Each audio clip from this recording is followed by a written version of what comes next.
Reporte 100. A propósito de tomar ahora sí temas del pasado que tienen que ver con la historia, pero que van en relación a la celebración en este día del 210 aniversario del inicio de la Guerra de Independencia, y por eso nos da mucho gusto nos tome la llamada el cronista de Hermosillo, Ignacio Lagarda. Muchísimas gracias, buen día. Buen día, Katy, buen día, Jesús, estoy a sus órdenes. Ignacio, ¿cómo va a celebrar el 210 aniversario usted? Hace unos meses se hubiera imaginado que íbamos a estar como estamos.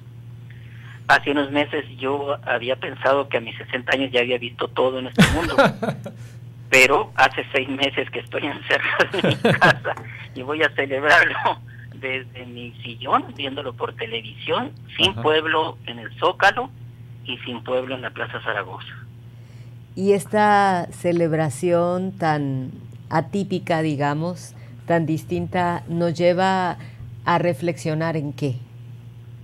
Pues nos lleva a reflexionar bueno, por lo atípica tenemos que entender que el mundo permanentemente está cambiando, que la humanidad es un pequeño microbio que vive en un planeta que se llama Tierra, que es un ente viva que se está moviendo y tiene reacciones permanentemente como ciclones, como terremotos y como pandemias.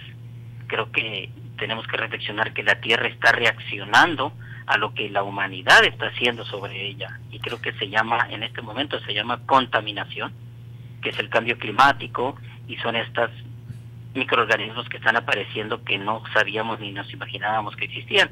No hay que asustarnos, las glaciaciones ya existieron y la Tierra tiene su propia dinámica. Entonces, imaginémonos que viniera una etapa de glaciación en el mundo y se congelara el mundo. Pues yo creo que íbamos a desaparecer de la Tierra, pues ¿no? Es que ya después de esto que nos menciona Ignacio, que nunca se había imaginado que a su edad podría pasar por esta circunstancia, y después de estar viviendo pues esta pandemia, ya pensamos que todo puede pasar. Todo puede pasar. Lo importante es que aprendamos, y yo estoy observando en estos 6 meses que no estamos aprendiendo absolutamente nada como humanidad, y nunca lo ha hecho la humanidad. No aprende como para asumir otra actitud después de que pase esto.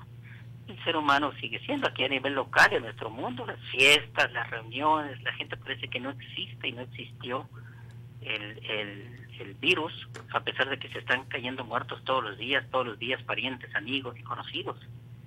No aprendemos y seguimos contaminando la playa. Ignacio, Entonces, si nos pusiéramos a hurgar un poco en la historia de estos 210 años, y por supuesto con absolutamente todas las proporciones guardadas, ¿encontraríamos algún momento que más o menos se acercara a la celebración, entre comillas, que vamos a tener ahora?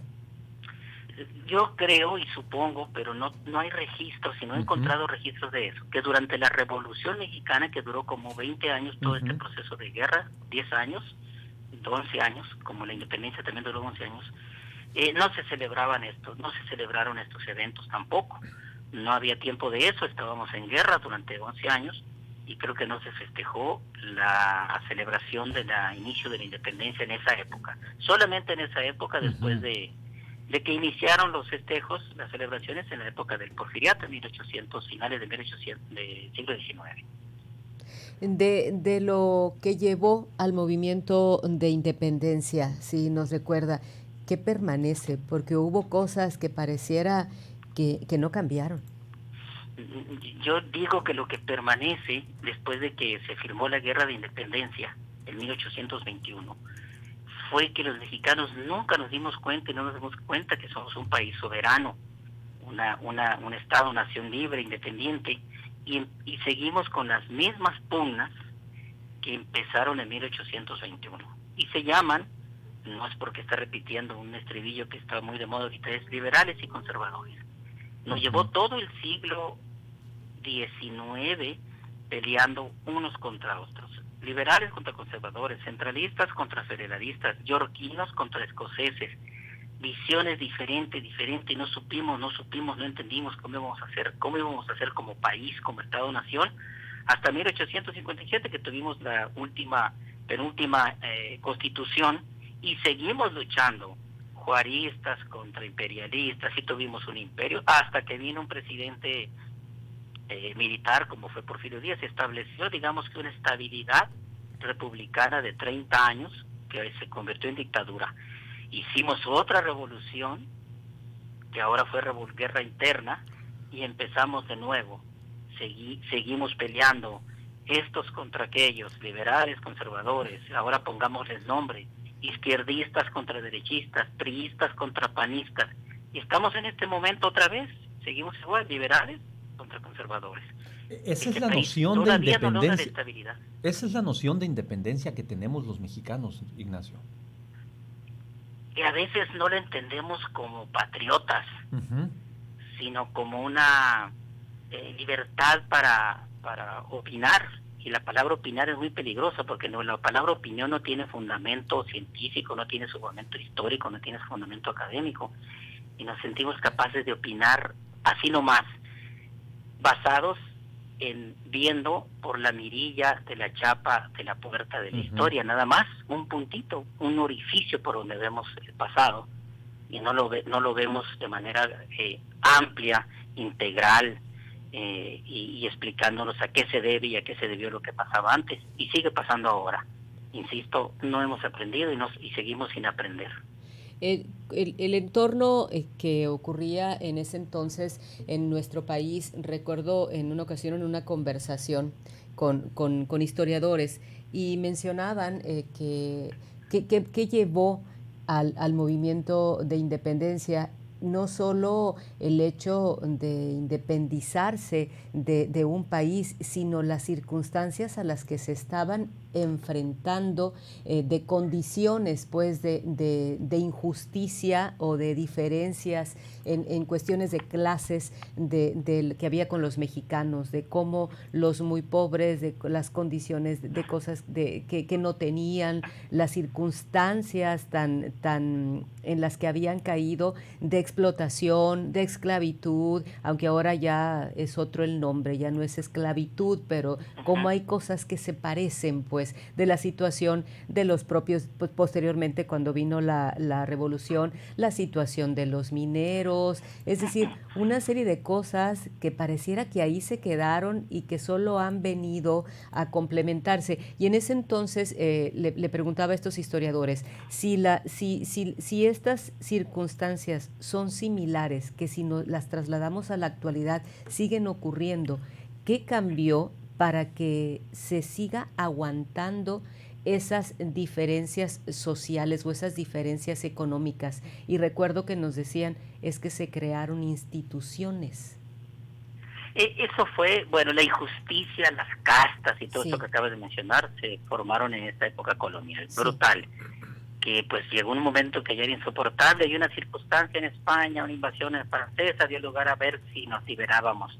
Y lo logramos, pero siguió siendo, después de la independencia seguimos viviendo igual, pero con otro nombre, y llegamos a una etapa crítica con la época de la revolución.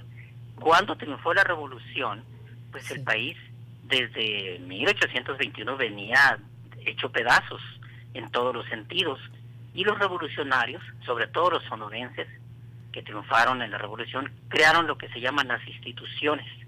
Todo estado, todo país tiene que sustentarse en las instituciones, que es la estructura, la columna vertebral de la administración pública y política de un país. Entonces crearon las instituciones de esos tiempos, pero desafortunadamente vimos las instituciones, empezando por la presidencia, en función del ser humano, del hombre que la dirige, no de la propia institución. Estas instituciones en este país no son sólidas, por eso son muy endebles y dependen de la persona que está ahí. Acá tenemos un vecino en el norte, esté quien esté de presidente, allá en Estados Unidos son las instituciones las fuertes, no las hacen el hombre en los 6 años o los 3 años que le toca, como las presidencias municipales o la propia presidencia y las instituciones en general. Entonces íbamos cambiando de institución y vamos cambiándole de nombre y nos vamos adaptando, pero siguen estando en función del hombre, del ser humano que las dirige en este país. Nada más finalmente, Ignacio, recordarnos qué participación tuvo Sonora ¿tuvo alguna participación Sonora en este movimiento de independencia? Desafortunadamente la siguiente, cuando los contingentes que mandó Miguel Hidalgo para acá para que vinieran a liberarnos, el gobernador Alejo García Conde, que era realista, era imperialista, pues formó un ejército y los encontró allá en San Ignacio Piazcla, en Sinaloa, y los derrotó y los regresó. Al frente de ese contingente venía José María González Hermosillo. Ese fue nuestro papel en la independencia, en contra de la independencia, en contra del contingente que venía a liberarnos. Eso fue lo que hicimos. Y en 1821 el primero que juró la Constitución, la acta de independencia fue Alejo García Conde, el gobernador, que todavía lo era, hasta el 21.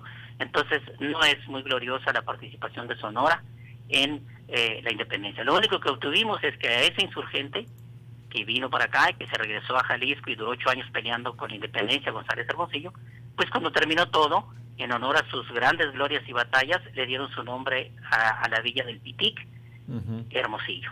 Muy bien. Muchísimas gracias, Ignacio Lagarda, cronista de Hermosillo, por habernos permitido esta conversación. Que tenga buen día. Gracias a ustedes por la invitación a platicar. Gracias, Ignacio. Gracias. Buenos días. Buenos días.